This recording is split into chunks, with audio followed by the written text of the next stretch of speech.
Good afternoon. It's August 15th in North Carolina. Very humid. I think it's 80-something degrees. It's about 12 o'clock, so I probably shouldn't even be out here, but I've been having some technical difficulties with my phone. So anyway, I wanted to talk briefly about composting. Now, this little bed here I built last year with my help with my fiance.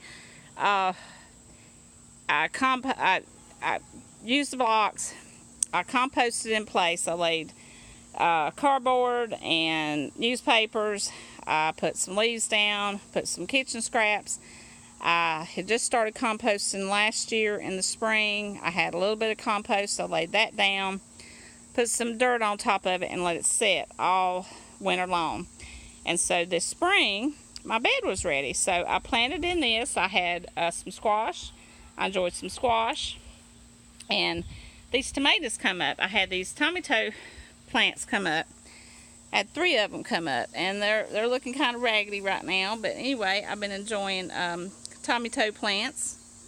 And so things come up in your compost when you use kitchen scraps that you have not planted, but then if you want them there, you can enjoy them. So the soil is getting a whole lot better. It's real soft. The little squash bugs and beetles and all that stuff has just killed my squash. So I pulled them up.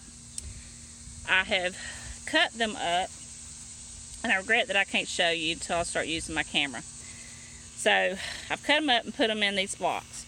I got a little bit of sticks in the bottom. I put the squash plants in here so that can break down. I'm going to put some leaves on top of that, and then put a little bit of dirt. And so I could plant directly if I wanted to for this fall, but I'm probably just going to let it sit all winter long, because last year I did the same thing. I did the same process. So this spring I topped it off with some dirt, and then I didn't have to fill up the blocks with so much dirt, so I could plant my flowers around my plants.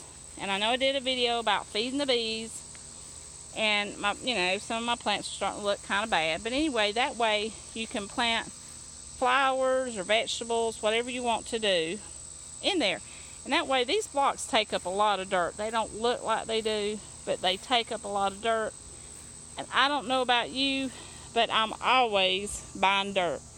I mean, I buy dirt all the time, and I hate buying dirt. I mean, it's expensive. So that's one reason I started composting. So now this bed I've had a couple years, and I did throw some kitchen scraps in that. So this beautiful tomato plant come up, and these are really delicious. So that's another. I have 4 plants come up by themselves, throwing just scraps in there. And then I had this beautiful marigold plant come up. Now this I started last year. Same process, because I started the no dig and composting in place because I have a bad back. So I had peas last year, and these peas have come up. Now I don't know if they're going to make it because it's hot, and I wasn't sure if I could start planting peas right now. But what I wanted to show you, I put a whole tomato in here just to feed it.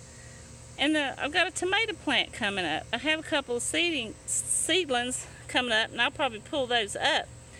But anyway, our August date is, October 27th. I probably won't get any tomatoes, but I think it's kind of neat, just things start coming up. And then in this bed, and you probably get tired of seeing the same old things, I'm going to have to pull this up.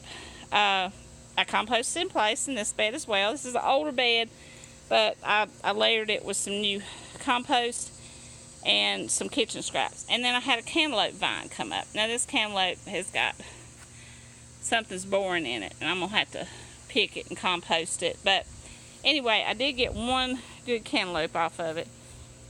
So that come up in this one. So that's what I wanted to share. You don't have to wait for things to break down. You can compost in place and then start planting, and the plants love it. It just feeds them. You don't have to fertilize.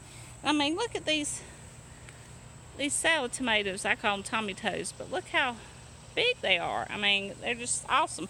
And I can't wait. I know I keep saying I can't wait to get my sweetie peppers. I mean, they're growing like crazy. Now, I did plant these by seed, and they're loving this soil because it's been broke down for a while. So just don't forget to like and share and subscribe. Thank you.